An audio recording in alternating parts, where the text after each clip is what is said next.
महा cartoon TV.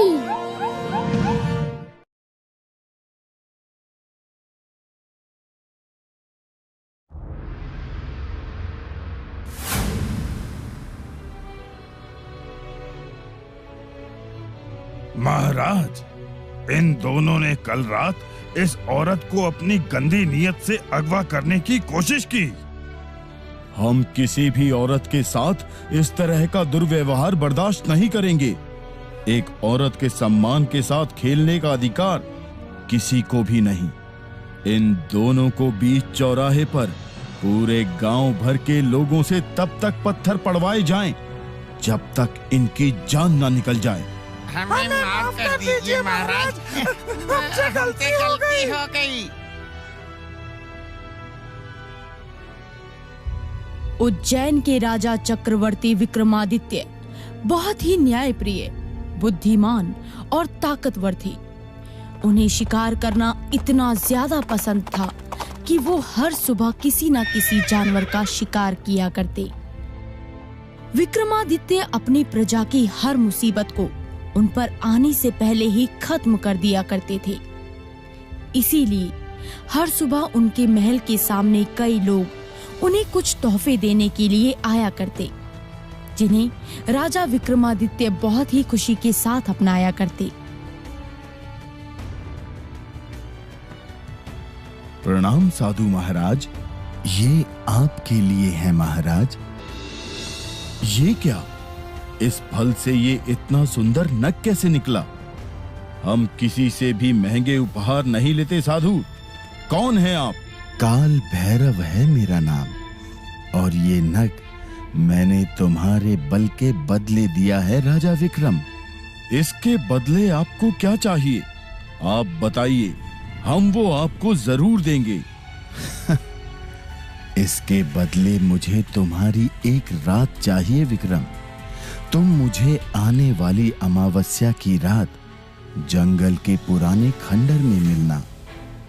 राजा विक्रमादित्य साधु का एहसान उतारने के लिए तुरंत मान गए और फिर अमावस्या की रात को काल भैरव की बताई जगह पर पहुंच गए, जहां काल भैरव बहुत ही डरावने रूप में एक अनुष्ठान कर रहे थे, जिसमें उसने बहुत से इंसानी कंकाल भी रखे हुए थे।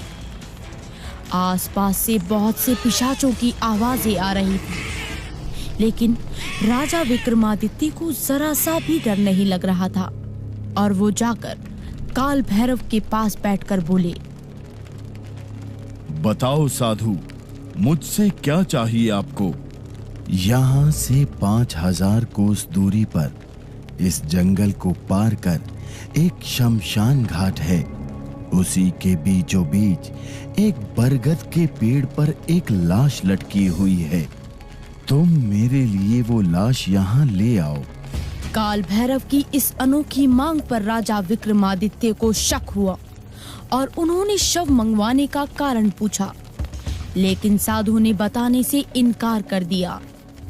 विक्रमादित्य अपने मन में कई सवाल लिए उस डरावने जंगल को पार कर शमशान में बरगद के पेड़ के पास पहुंच गए और उस पर लटकती उल्टी लाश को देखकर चौंक गए।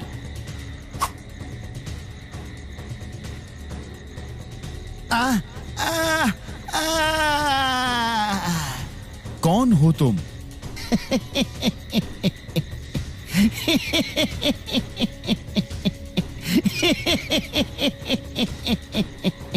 मैं बेताल हूँ, लेकिन तू कौन है? लाश को हंसता बोलता देखकर भी विक्रमादित्य घबराए नहीं। उन्होंने लाश को पेड़ से खींच लिया और जबरदस्ती अपनी कमर पर बैठाकर काल भैरव के पास ले जाने लगे। तूने बताया नहीं कि तू कौन है और मुझे यहाँ से क्यों ले जाने आया है? हम राजा विक्रमादित्य हैं और काल भैरव के कहने पर ही तुम्हें यहाँ से लेने आए हैं। ये तो बहुत शक्तिशाली इंसान मालूम पड़ता है। मैं इसके जरिए उस काल भैरव को मरवा सकता हूँ। क्या तुम यूं ही चुपचाप चलते रहोगे या कुछ बोलोगे भी?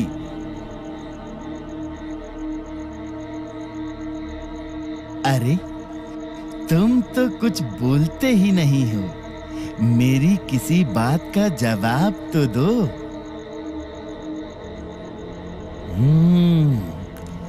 ऐसे तो ये कुछ बोलेगा ही नहीं।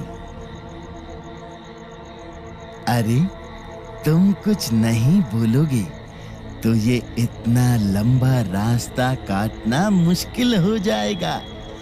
तो मैं तुम्हें एक कहानी सुनाता हूँ और आखिर में जो भी प्रश्न पूछूंगा उसका जवाब तुम्हें देना होगा। लेकिन अगर तुमने कहानी खत्म होने से पहले कुछ भी बोला या हाँ की भी आवाज की तो मैं वापस पेड़ पर चला जाऊंगा।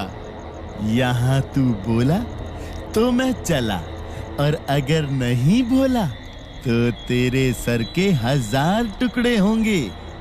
राजा विक्रमादित्य ने चलते चलते ही अपना सिर हिलाकर अपनी रजामंदी दी और फिर बेताल ने अपनी कहानी सुनाना शुरू किया। विक्रम, क्या तूने कभी किसी बाप को अपनी बेटी को घर से निकालते देखा है? तो सुन इस कहानी को।